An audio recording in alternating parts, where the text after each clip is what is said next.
జూబ్లీహిల్స్ అభ్యర్థిని ప్రకటించినప్పటి నుంచి కాంగ్రెస్ లో పలువురు నేతలు అసమ్మతి రాగం ఆలపిస్తున్నారు. టికెట్ ఆశించి భంగపడ్డ నేతలకు బుజ్జగింపులు కొనసాగుతూనే ఉన్నాయి. పార్టీ ఇన్ఛార్జి మీనాక్షి నటరాజన్, మంత్రులు టికెట్ ఆశించి భంగపడ్డ అంజన్ కుమార్ యాదవ్, సిఎన్ రెడ్డి ఇంటికి వెళ్లి బుజ్జగించారు. భవిష్యత్తులో సముచిత స్థానం కల్పిస్తామని హామీ ఇచ్చారు. ఉప ఎన్నికల్లో మైనార్టీ ఓటు బ్యాంకు కాంగ్రెస్ కు కలిసొస్తుందని నేతలు భావిస్తున్నారు. బీసీ అభ్యర్థిని బరిలో దింపడం ద్వారా బీసీల మద్దతు తమకే అంటున్నారు కాంగ్రెస్ నేతలు. అధికార పార్టీగా గెలుపు అవకాశాలు తమకే ఎక్కువ అంటున్నారు హస్తం పార్టీ నేతలు. కంటోన్మెంట్ ఉప ఎన్నిక గెలిచినట్టే జూబ్లీహిల్స్ లోనూ జెండా ఎగురవేస్తామని ధీమా వ్యక్తం చేస్తున్నారు.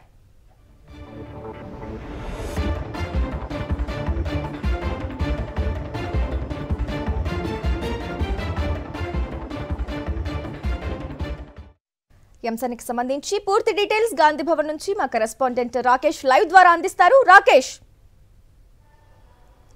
గ్రేసీ, జూబ్లీహిల్స్ ఉప ఎన్నిక విషయంలో కాంగ్రెస్ పార్టీ వ్యూహాత్మక అడుగులు వేస్తూ ఉంది. నిజానికి కాంగ్రెస్ పార్టీలో నామినేషన్ చివరి తేదీ వరకు కూడా అభ్యర్థి ఎంపిక విషయంలో కొంత తాత్సారం చేస్తూ ఉంటుంది. కానీ ఈసారి షెడ్యూల్ విడుదల కాగానే అభ్యర్థిని ప్రకటించేసి ప్రచారంలో వేగంగా ముందుకు వెళ్తూ ఉంది. అయితే అభ్యర్థి ప్రకటన తర్వాత కొంత కాంగ్రెస్ పార్టీలో ఆశావాహులు అయితే కొంత అసంతృప్తి వ్యక్తం చేస్తూ ఉన్నారు. చాలామంది టికెట్ కోసం పోటీ పడ్డప్పటికీ చివరికి నవీన్ యాదవ్కు టికెట్ దక్కింది. అయితే మిగతా నేతలందరూ కూడా అసంతృప్తిగా ఉండడంతో ఏఐసిసి ఇన్ఛార్జ్ మీనాక్షి నటరాజన్ రంగంలోకి దిగారు. ఈరోజు ఉదయం నుంచి కూడా అసంతృప్తి నేతలను బుజ్జగిస్తున్నారు. ఉదయం కాంగ్రెస్ పార్టీ సీనియర్ నేత మాజీ ఎంపీ అంజన్ కుమార్ యాదవ్ ఆఫీస్కి వెళ్ళి ఇన్ఛార్జితో పాటు మంత్రులు వెళ్ళి మరి కలిసి బుజ్జగించే ప్రయత్నం చేశారు. భవిష్యత్తులో సముచిత స్థానం కల్పిస్తామంటూ హామీ ఇవ్వడంతో అంజన్ కుమార్ యాదవ్ మెత్తపడ్డారు. ఆ తర్వాత ఈ పోటీలో తీవ్రంగా టికెట్ కోసం ప్రయత్నం చేసిన సిఎన్ రెడ్డి ఇంటికి కూడా మంత్రులు వివేకు, అలాగే పొన్నం ప్రభాకర్, అలాగే ఏఐసిసి సెక్రటరీ విశ్వనాథన్ వెళ్ళి రిక్వెస్ట్ చేశారు. ఎన్నికల్లో అందరూ కూడా కలిసికట్టుగా పనిచేయండి, భవిష్యత్తులో ఖచ్చితంగా పార్టీ అవకాశం కల్పిస్తామంటూ కూడా హామీ ఇచ్చారు. దీంతో పాటు బాబా ఫజీద్ ఇంటికి కూడా వెళ్ళి కాంగ్రెస్ నేతలు హామీ ఇచ్చినట్టుగా సమాచారం. ఇక మిగతా నేతలందరూ కూడా కలిసికట్టుగా పనిచేయడం కోసం సాధ్యమైనంత వరకు కూడా టీపీసీసీ నేతలందరూ కూడా ఇంటికి వెళ్ళి కలిసి రిక్వెస్ట్ చేసిన పరిస్థితి కనబడుతూ ఉంది. దీనికి ప్రధాన కారణం కూడా జూబ్లీహిల్స్ ఉప ఎన్నిక కాంగ్రెస్ పార్టీకి అత్యంత ప్రతిష్టాత్మకమైంది. ఎందుకంటే గ్రేటర్ హైదరాబాద్లో కంటోన్మెంట్ ఎమ్మెల్యే మినహా మిగతా ఎమ్మెల్యేలు ఎవరు కూడా కాంగ్రెస్ పార్టీకి నుంచి గెలిచిన వారు కారు. దీంతో కాంగ్రెస్ పార్టీ బలం పెంచుకోవాలన్నా, వచ్చే గ్రేటర్ హైదరాబాద్ ఎన్నికల్లో పార్టీ బలం పుంజుకోవాలన్నా కానీ ఖచ్చితంగా జూబ్లీహిల్స్ ఎన్నిక గెలవాల్సిన పరిస్థితి. దీంతో దీన్ని అత్యంత ప్రతిష్టాత్మకంగా తీసుకుంది. ఆ ఉద్దేశంతోనే ఈసారి కాస్త ముందస్తుగానే అభ్యర్థిని ప్రకటించింది. ముఖ్యంగా జూబ్లీహిల్స్లో మైనారిటీ ఓట్ బ్యాంక్ ఎక్కువ ఉంటుంది.